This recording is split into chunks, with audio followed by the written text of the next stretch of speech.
final. Come, championship bound, baby! Woo! Big love, baby! Woo! The year, man. It got a little crazy out there, but we made it through. We're gonna keep stacking the day, so see you in the championship. Bow, bow, bow! Let's go! When Jacy Sheldon and the Connecticut Sun left Sophie Cunningham and Sydney Colson hurt on the floor on May 30th, after the dirty plays went unpunished, the Indiana Fever remembered everything. When Sheldon poked Caitlin Clark in the eye during this rematch, something snapped, and Sophie Cunningham was about to deliver the most satisfying flagrant foul you've ever seen. If you agree with the Fever, leave a comment below. June 17th wasn't just another game, it was payback time. Spicy and CC, let's go, Sophie. It was chippy the last time these two teams faced off too. Sophie Cunningham suffered her ankle injury in that game, but in addition to that, she actually had part of her front tooth knocked out. She made contact with Jacy Sheldon as Caitlin Clark knocks down the triple. But what people don't talk about enough is how hard you have to work to be able to be that good. All the hours that she's spent perfecting her craft. Retreating, firing, and hitting. So she can do that. On Indiana arguing the call.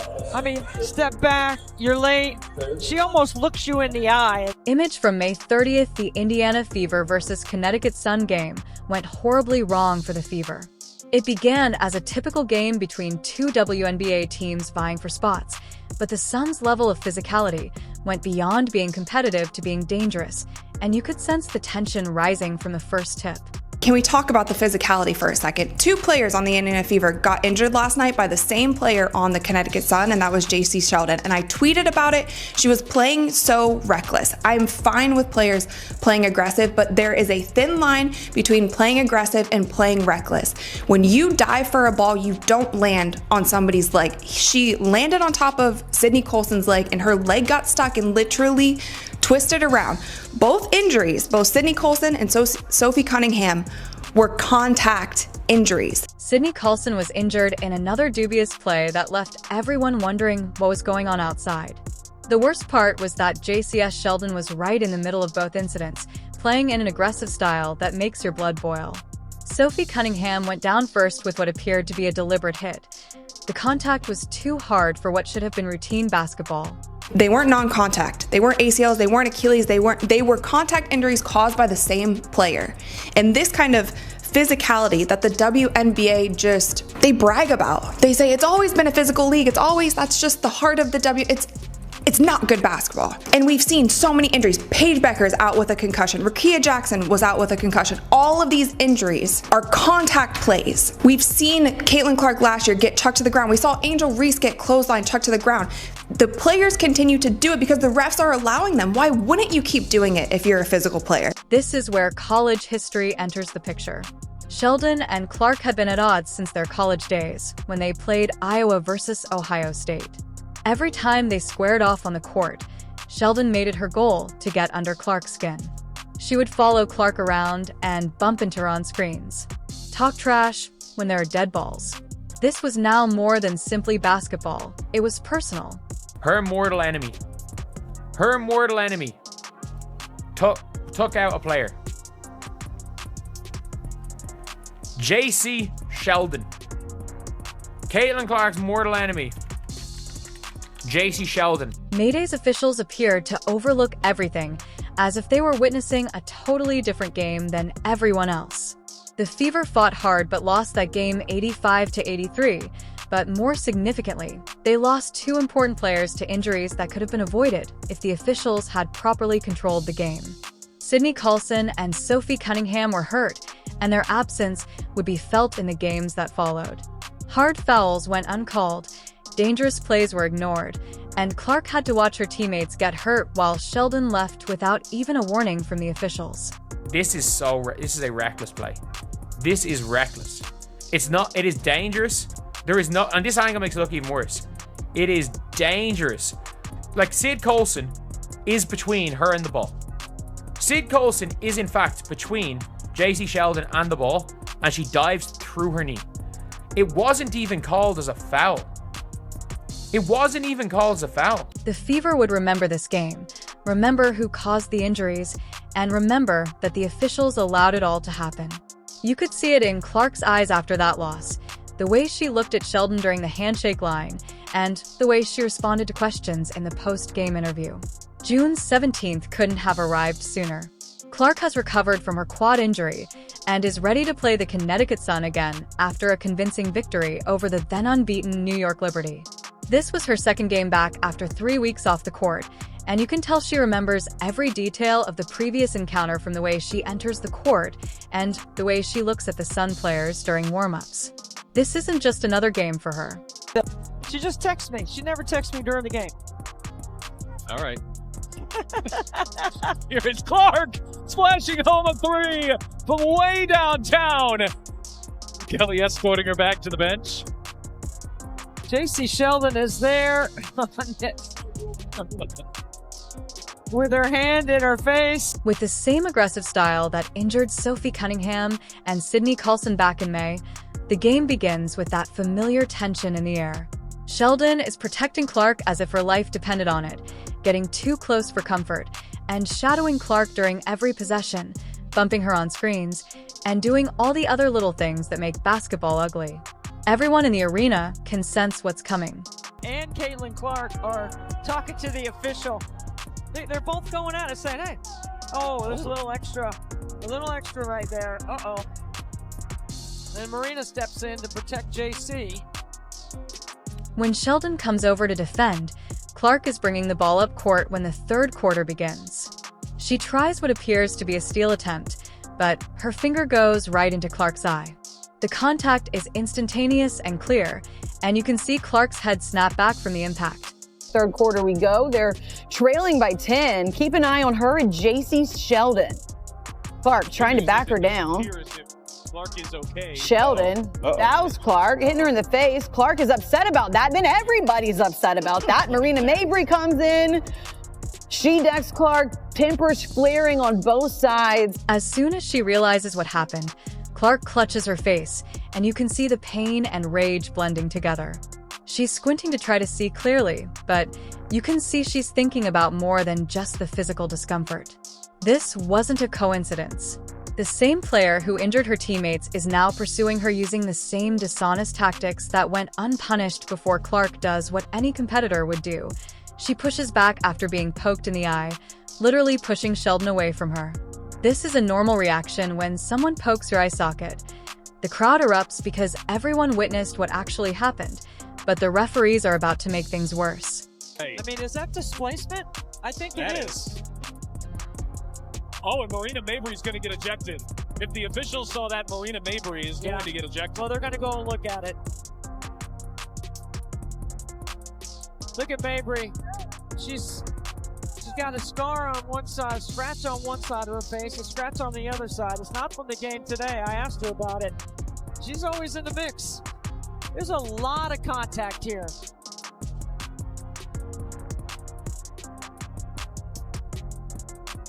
There's a scrape across the face. That's what Clark didn't like. Clark is standing there holding her eye, clearly the victim of a dangerous play, but the officials are reaching for their whistles. The arena is buzzing with confusion, and anger fans are pointing at the replay boards, showing the obvious eye poke that started everything, but the refs have their minds made up. They hit Clark with a technical foul for pushing back after getting her eye poked, a technical foul for defending herself after someone poked her in the eye. The decision made absolutely no sense. To anyone watching, Clark just scored 32 points in her first game back from injury, and now she's getting penalized for reacting to getting eye poked by the same player who hurt her teammates. The technical foul call sends the wrong message to everyone watching. It tells players that they can go after Clark with dangerous plays, and if she reacts, she'll be the one getting punished. But this eye poke was just the beginning. Marina Mabrey was watching all of this unfold, and she was about to take things to a whole different level. Take another look as we try to figure out what exactly went down. So you see her get hit in the face. Jacy Sheldon doesn't like that, and everybody on the team doesn't like it.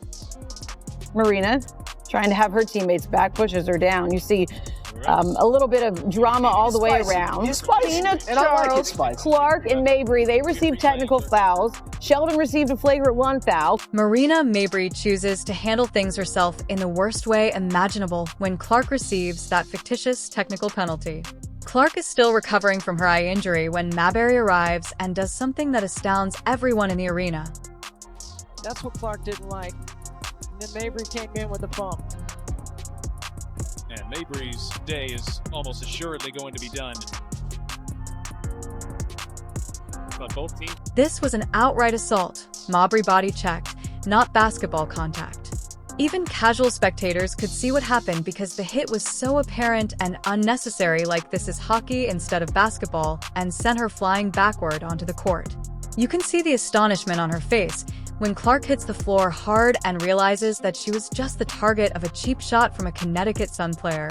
And then Marina Mabrey comes out of nowhere and chucks her to the floor. Now let's watch this in slow motion. Here, Jacy Sheldon is guarding Caitlin, swipes her in the face. There's one.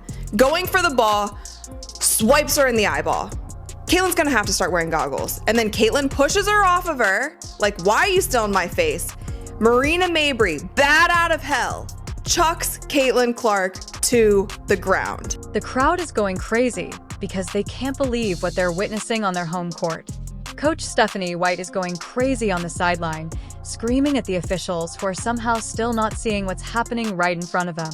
She's making wildly erratic gestures towards Mabrey in an attempt to get the referees to realize that this has gone far beyond normal basketball contact. The entire Fever bench jumps up because they just watched their star player get assaulted right in front of the officials. White is aware that her player was just singled out once more and that the officials are going to make another mistake. Now after this, you guys, of course, the referees are going to review the play because that's a lot of contact going on right there. That's a lot of unnecessary contact. That's a lot of non-basketball contact happening during this play, right? So the three referees that I like to say, they got them straight out of Sephora because I don't think these referees have ever refereed a professional basketball game in their life. They took these referees, they were at the monitor, they looked at it for, I'm not even exaggerating, you guys, like 15 minutes. 15 minutes they are watching this play over and over. The referees give Mabrey a simple technical foul, the same punishment they gave Clark for protecting herself after being eye-poked. Take a moment to consider that Clark pushes the player away after being eye-poked, receiving a technical foul. In retaliation, Mab body checks Clark to the ground, receiving another technical foul. The maths doesn't add up, and everyone in the building is aware of it. The announcers here are saying, of course, Marina Mabrey is going to get ejected because that was unwarranted. She literally came out of nowhere and chucked Caitlin Clark. There should be a flagrant one, of course, on Jacy Sheldon because she swiped her and hit her in the eyeball. Whether it is intentional or not, you can still have a flagrant a flagrant foul called on you, whether you are trying to intentionally hurt somebody or not. But this is what they called, you guys. This is what they called. Caitlin Clark, Marina Mabrey, Tina Charles were assessed with technical fouls on Tuesday. Caitlin, Marina, and Tina Charles. Technical fouls. That's it. Technical fouls. That's it. And Jacy Sheldon was assessed with a flagrant 1 foul, and no players were ejected. White lashes out during the post-game press conference when the officials failed to take charge of the game and permit such incidents to occur. This has been going on throughout the season, and she has had enough of seeing her players singled out while the officials do nothing. When the officials don't get control of the ball game, when they allow that stuff to happen, and it's been happening all season long. All season long. It's not just this game, it's been happening all season long. This is what happens, right? This is what happens. You've got competitive women who are the best in the world at what they do, right? And when you allow them to play physical and you allow these things to happen, they're going to compete and they're going to have their teammates' backs. It's exactly what you expect, right? Out of fierce competition. So I started talking to the officials in the first quarter, and we knew this was going to happen. You could tell it was going to happen. So they got to get control of it. They got to be better. The message was very obvious. In the final minute of the game, when Fever is ahead 87-70 and Sophie Cunningham sees Jacy Sheldon with the ball once more, the clock is running out, but her thoughts aren't on the score anymore. Instead, they are on May 30th, when she was hurt, watching Clark get her eye poked with no real consequences, and Marina Mabrey body checking her teammate to the ground. At this point, the officials weren't going to protect Clark, so her teammates would have to do it themselves. So now let's talk about Sophie Cunningham. At the end of the game, Jacy Sheldon is going for a fast break layup and Sophie Cunningham is running with her. And I remember in my head, like it happened in a split second and I said, oh, let's see. Let's see what happens here. Cunningham recalls her own injury from that cruel May game. She recalls being hurt while sitting on the bench while Sheldon continued to play as if nothing had occurred. She also recalls the umpires ignoring everything while her teammates were singled out. As Sheldon drives to the basket, Cunningham realizes her opportunity. Sophie commits a hard foul on Jacy Sheldon. Again, as Jacy Sheldon is going up for a layup, Sophie bear hugs her and takes her to the ground. What I will say is Sophie did not grab her and throw her to the ground. She didn't body slam her. She didn't do anything, in my personal opinion. Maybe I'm biased here, but I'm gonna give you guys my straight up honest opinion on this. She bear hugged her, took her to the ground. Yes, it was intentional. It was absolutely intentional. This wasn't a basketball play. It was payback. It was justice. Sophie Cunningham was sending a very clear message that no one should mess with her teammates when she lines up Sheldon and commits the most satisfying flagrant foul you'll ever see. Cunningham wraps her up hard and pulls her to the floor. The officials give Cunningham a flagrant 2 foul, which results in her automatic ejection. Sheldon and Lindsay Allen are both dismissed for their roles in the altercation, which saw 3 players ejected, but the harm was done, and justice was ultimately done in that courtroom. It was, to me, payback for what was happening the entire game. But she did it in a way that she wasn't gonna injure Jacy. She was just making it known, like, if the refs aren't gonna handle it, I will handle it. We'll take care of it, but this is not what you're going to do when you come into our house. It was an intentional foul. It was a hard foul. She brought her down. But with that, you guys, Jacy Sheldon got up and she was ready to go. So as you guys can see in this video, a whole scuffle breaks out. Sophie and Jacy are going after it. Both teams are running over, trying to break it up. It kind of goes into the fan section a little bit. Clark leads the Fever to an 88-71 victory with 20 points and 6 assists, but it felt like much more than a triumph. With 16 points and 12 rebounds, Natasha Howard records her 50th double-double of her career. Kelly Mitchell scores 17 more points. Although this was a full team effort, everyone is aware of what was most important. A rare miss at the rim for Aaliyah Boston, the league's top field goal percentage shooter in the WNBA, but it's Boston who comes up with the steal and the find to Howard. Clark working on the rookie. Clark on the drive. Hang, shot too strong. There's Howard to clean up. And Clark working off the ball, comes off the stagger. Third year in her WNBA in terms of setting up her teammates. Clark behind the back, feed inside. 2 more for Howard. The victory takes the team to their first ever Commissioner's Cup final, but more significantly, it sent the message to the entire league about what happens when you target their players. This was more than just defeating the Sun. It was the Fever demonstrating that they will not be intimidated or bullied, and that they will defend themselves. The Indiana Fever fans were chanting, "Sophie, Sophie."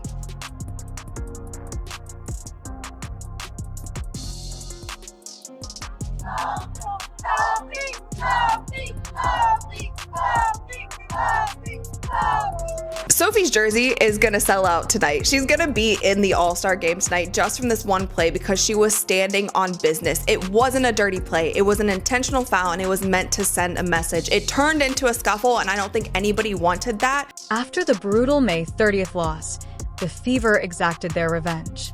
After being eye-poked and having her body checked, Sophie Cunningham became a hero for standing up when it mattered most. Sometimes officials won't protect you, but your teammates will, as the Indiana Fever demonstrated on June 17th that they're not backing down from anyone. Oh, and Clark just took it away. It's a 2-on-1. Clark bounce pass, pretty fine, and Mitchell won't miss from there. This game demonstrated that the Indiana Fever are more than just a talented team. They are a family that stands by one another in difficult situations when the officials fail to defend their players. Sophie Cunningham and other teammates step up and take care of business on their own, demonstrating what true loyalty in professional sports looks like. After seeing how this team overcomes hardship and supports one another, 2025 appears to be more promising than ever for Fever supporters. Recall this instance when people tried to argue that loyalty isn't important in professional sports, and Sophie Cunningham just disproved them.